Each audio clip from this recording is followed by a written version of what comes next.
Assalamualaikum warahmatullahi wabarakatuh. Kembali ke teropong Wak Lebay. Awas, perangkap iblis. Kota Mekah ya dikuasai 4 mazhab: Hanafi, Maliki, Syafi'i, Hambali. Lalu datang Muhammad bin Wahab merampas dari tangan mereka, sehingga jadilah Arab itu namanya Arab Saudi. Dalam keadaan masyarakat kita, siapa sahaja orang awam yang mengajak kepada keterbukaan dalam mazhab, anda boleh dengar kenyataan Datuk Mufti dan sebagainya, keterbukaan dalam mazhab, tidak terikat dengan mazhab, akhirnya apa? Di label Wahabi, di label anti mazhab.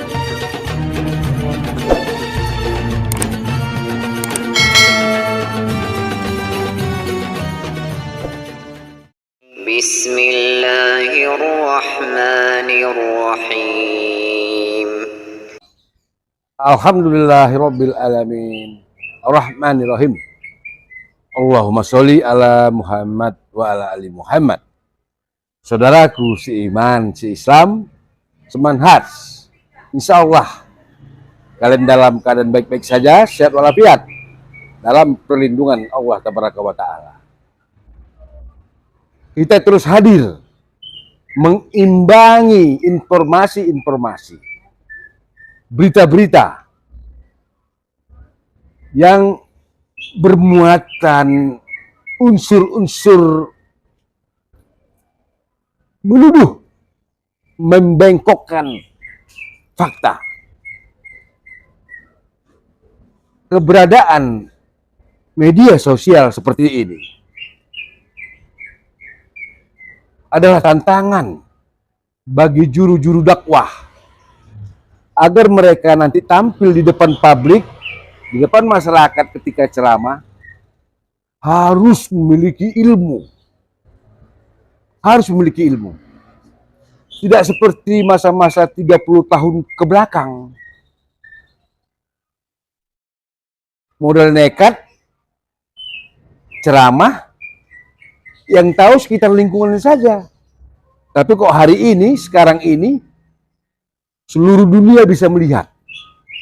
Mereka bisa memberikan penilaian-penilaian. Siapa yang berilmu?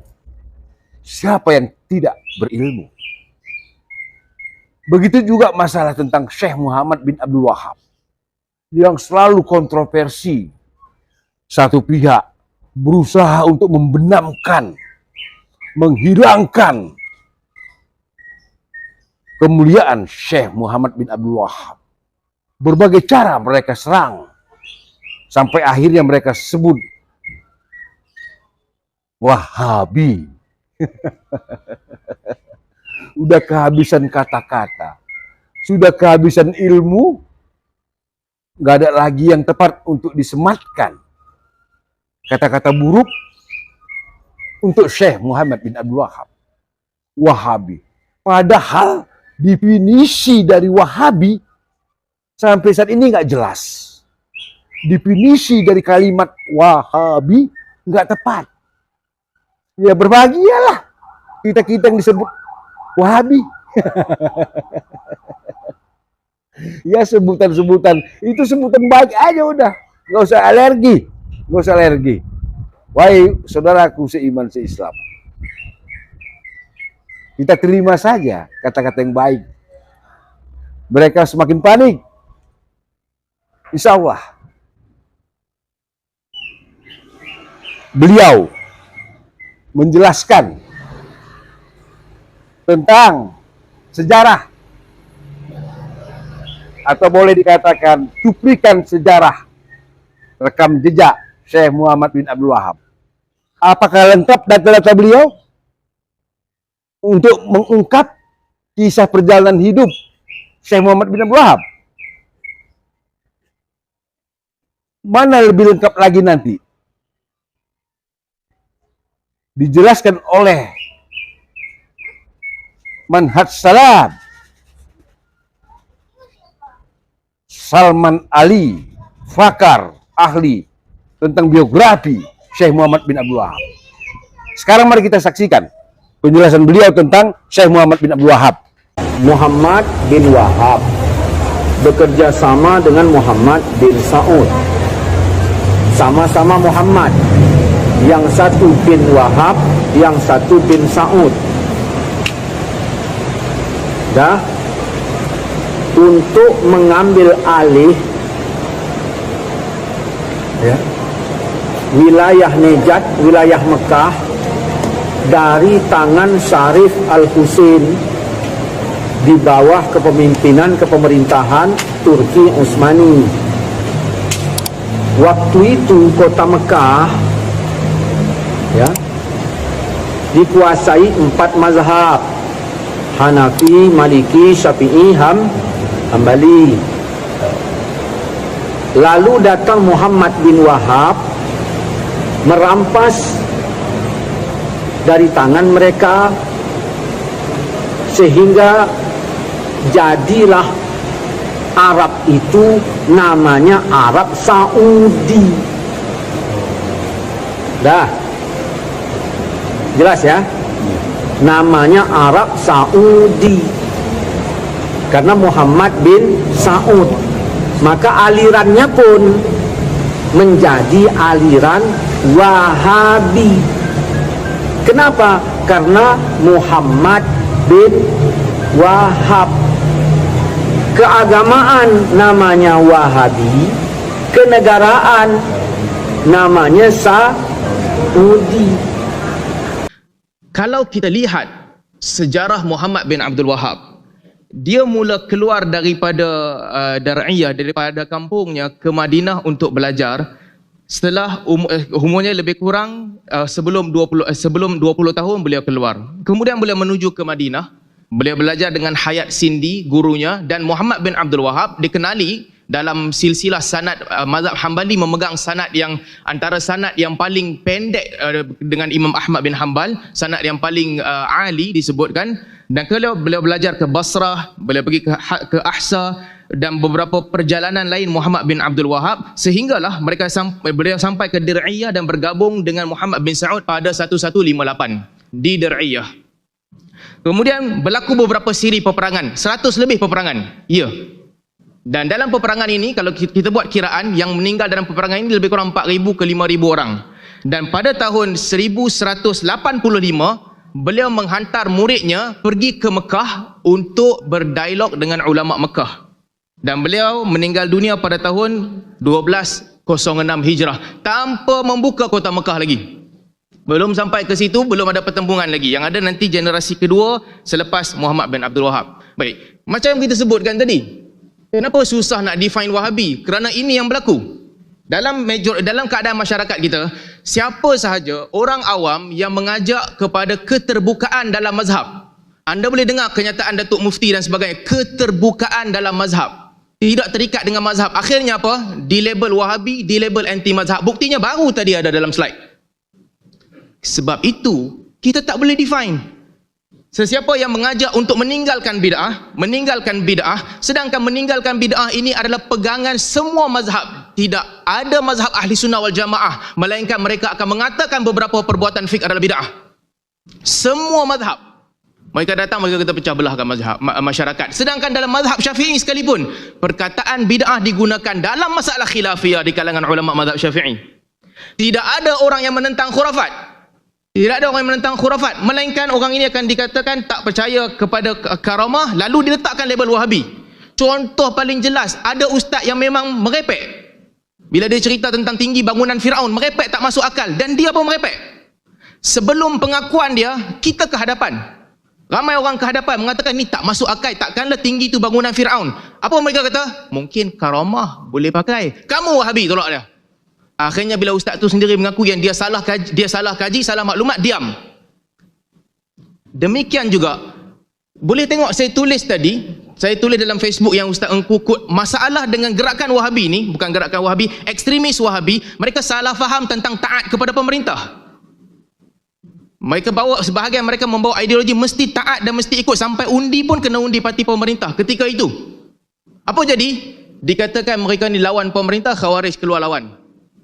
Jadi istilah Wahabi tu guna kepada siapa? Bahkan list yang Ustaz Engku share ada berpuluh-puluh orang di situ. Saya pasti dia pun tak pasti daripada Wahabi ataupun tidak, copy paste. Jadi akhirnya kalau ini berlaku, siapa tu Wahabi? Dan semua perkataan yang diucapkan oleh Kiai Hidayat sebentar tadi tentang ayat sifat, majoriti orang yang kata dia Wahabi, dia tak tahu pun perbahasan tu.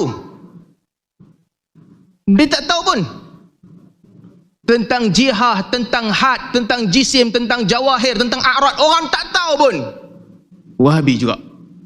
Jadi sebab itu istilah Wahabi ini adalah istilah yang digunakan untuk memomokkan orang di banyak tempat. Tadi ada pembentangan kata Bembas kata istilah tu mulia. Bukan, tengok betul-betul perkataan Bembas. Bembas sebut terdahulu, ya, perkataan itu baik menggambarkan mereka, tapi jangan lupa Bembas juga menyebut. Katanya, saya tak mau sebut dengan Arab, inilah apabila golongan pelampau dan perosak melihat mereka dan berkata, inilah Wahabi, supaya mereka akan menjauhkan manusia daripada seruan dakwahnya, dan supaya orang ramai menyangka seruan ini adalah seruan yang batil dan yang bercanggah dengan syarak. Ini adalah dakwaan yang salah, buruk dan tercela.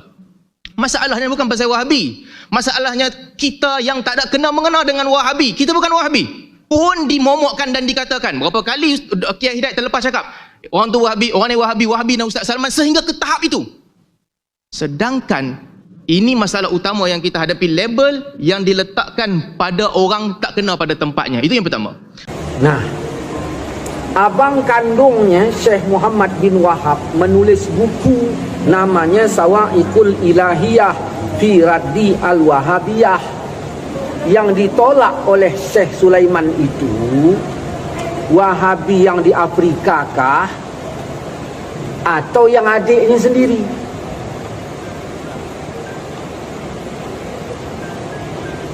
Sejarah masih ada.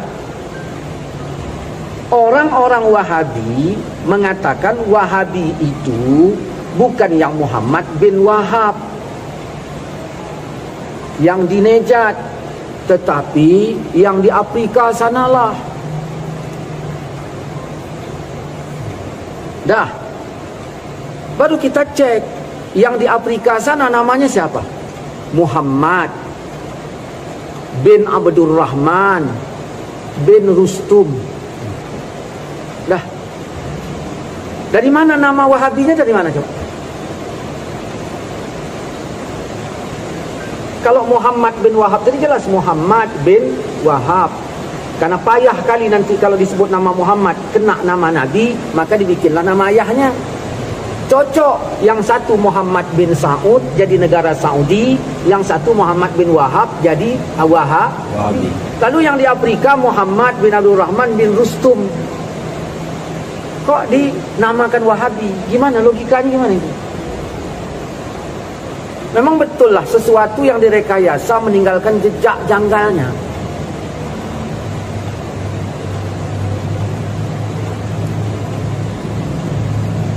Nah, lalu mereka katakan bahwa sesungguhnya yang di Afrika sana mengkafirkan yang bukan golongannya. Baru kita tanya, Wahabi-Wahabi yang ada di Indonesia sana, muridnya Muhammad bin Wahab atau muridnya Muhammad bin Rustum yang di sana? Lalu mereka mengatakan, oh ini muridnya Muhammad bin Wahab. Kalau murid Muhammad bin Wahab yang mereka menuduh Muhammad bin Abdul Rahman bin Rustum itu adalah Wahabi, mengkafirkan, kok Wahabi yang ada di Indonesia ini sifatnya sama seperti yang dia tuduhkan di Afrika sana? Faktanya Wahabi mana yang nerima golongan lain sebagai saudaranya? Wahabi mana yang menerima golongan lain sebagai saudaranya? Ada?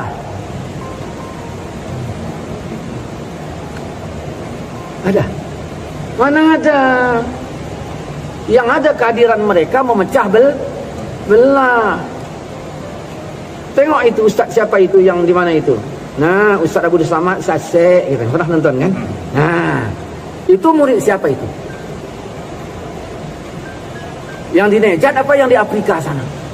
Nejat. Mereka sukanya menuduh sana, tuduh sini. Memang betul lah kata Nabi, Allahumma barik lana, ya Allah berkatilah kami, Syam kami dan Yaman kami. Wa fi najdina ya Rasulullah, tolong doakan nejat kami. Tidak kata Nabi, Syam dan Yaman nejat. Tidak kata Nabi. Kenapa? Karena di nejat itu akan ada goncangan, ya, fitnah dan tanduk setan. Hadis fitnah dari Najd. Fitnah dari Najd. Baik, ada beberapa hadis. Antaranya, sahabat datang, Nabi SAW kata, Allahumma barik lana fi Syamina wa fi Yamanina. Ya Allah, berkatilah negeri Syam dan negeri Yaman. Sahabat bertanya, wa fi Najdina, Najd macam mana? Nabi kata, fiha zalazil. Di situ akan berlaku kegoncangan. Wa minha tatla' qarnu syaitan atau kama qala. Dan di situ juga akan keluar tanduk syaitan. Kebanyakan ulama mereka faham. Al-Khattabi juga sebut, Najd di sini dalam konteks ini maksudnya dataran tanah tinggi menghala ke timur Madinah, Iraq, Iran dan sebagainya. Najd ada dua maksud. Satu, Najd tanah tinggi. Kalau berdiri di Madinah, tengok dataran tanah tinggi itu menghala ke Iraq dan Iran. Satu maksud. Yang kedua, ada tempat yang nama dia Najd. Ada tempat yang namanya Najd. Baik, apa maksud Nabi? Konteks. Apabila Nabi SAW kata, ya Allah berkatilah negeri Syam dan negeri Yaman. Syam tu apa? Kawasan sekarang Jordan, Syria, Palestin. Kawasan yang besar. Yaman di bawah, sebahagian bawah Saudi termasuk Yaman di zaman tu. Oman termasuk juga. Nabi kata, Allahumma barik lana fi Syamina wa fi Yamanina. Sahabat confused. Najd macam mana? Tuan-tuan bayangkan. Kalau orang kata dekat kita, limpahkanlah rahmat ke pantai timur dan juga utara. Pantai timur dan juga utara. Apa yang terbayang dalam kepala kita? Kenapa pantai timur dan utara? Selatan mana? Kan? Kita akan tanya, selatan macam mana? Maksud kita apa? Selatan maksudnya Johor, Melaka. Itu maksud kita. Ada tak orang yang ada akai, bila dia dengar, berkatilah pantai timur dan utara, dia tanya, selatan macam mana? Maksud dia Bandar Tasik Selatan. Ada tak? Ataupun Salak Selatan. Come on lah, orang tengah cerita pasal dua region, soalan mestilah kena mengena dengan region. Itu yang sahabat buat. Apabila Nabi kata berkati negeri Yaman, berkati negeri Syam, sahabat tanya, Najd macam mana? Najd adalah kawasan Iraq dan timur, di timur Madinah yang lebih tinggi, sama besar dengan Syam, sama besar dengan Yaman. Takkanlah Nabi cerita pasal Syam dengan Yaman, sahabat Nabi nak tiba-tiba nak tanya tentang Najd, kampung Najd tu macam mana? Tak betul tafsiran ni, walaupun cuba dipaksa. Itu berkaitan dengan hadis fitnah datang dari Najd. Sebagaimana kata Khattabi adalah ulama yang sangat dihormati oleh kiai, banyak kutip dari Khattabi. Najd ni bukan tempat nama Najd. Najd ni kawasan timur. Udah kita dengarkan penjelasan panjang lebar tentang Syekh Muhammad bin Abdul Wahab oleh Ustadz Salman Ali. Ustadz Salman Ali ini berasal dari Perlis, Malaysia. Beliau salaf, manhaj salaf, pengikut Ahlussunnah wal Jamaah secara konsekuensi. Bukan umumnya ya, bukan kebanyakan ngaku-ngaku Ahlussunnah wal Jamaah. Tapi ketika diuji, ternyata mereka imitasi. Palsu, imitasi. Tapi merasa lebih Ahlussunnah dari Ahlussunnah wal Jamaah yang sesungguhnya. Ustadz Salman Ali telah memberi penerangan melalui referensi lengkapnya. Siapa itu Syekh Muhammad bin Abdul Wahab? Ini ilmu yang bicara ilmu. Ini lagi hangat-hangatnya ini, lagi gaungnya, lagi buadu dunia. Karena beberapa hari yang lalu terjadi perdebatan antara ulama Nabi Salman Ali dengan dua aswaja imitasi di Malaysia. Sampai hari ini di YouTube banyak itu. Saya mengambil tema lain aja, karena ada substansinya tentang Syekh Muhammad bin Abdul Wahab untuk menjawab penjelasan narasumber yang pertama tadi tentang keterangannya mengenai Syekh Muhammad Abdul Wahab yang tidak lengkap. Insya Allah ini adalah pembelajaran untuk kita semua. Ternyata memang yang benar adalah benar, yang hak adalah hak. Walaupun berusaha untuk dipadamkan, ditutup-tutupi, dibelok-belokkan, tetap dia lurus, jalan yang lurus. Insya Allah. Wassalamualaikum warahmatullahi wabarakatuh. الحمد لله رب العالمين